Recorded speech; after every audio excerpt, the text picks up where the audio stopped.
do not buy this. We're all gonna learn how to grow our own beans from seed, so we are never tricked at the hardware store again. Two types of bean seed. There are bush bean seeds and there are pole bean seeds. Pole seeds are gonna need a trellis to grow on. Bush seeds do not. So we're all gonna grow bush seeds to start. Beans do not like frost. So if you've still got a thread of frost in your area, don't plant beans yet. Bush bean seeds can grow right along the edge of a raised bed. I'm gonna harvest these radishes from the cool season first to make way for the bush beans. Radishes are out. I'm gonna add a little bit of compost right along the edge of the bed.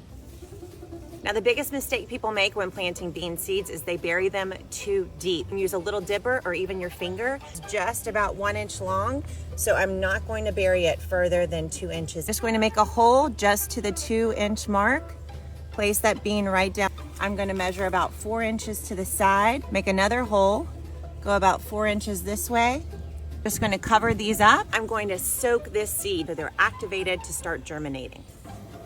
I'll keep watering that exact amount every single morning until I see the seeds germinate. Then all I have to do is support those plants as they start to grow. Make sure they fall over the side of the bed. About 60 days, I should have a good harvest of bush beans right alongside my raised bed, taking up just a little bit of space and giving me loads of beans all summer long.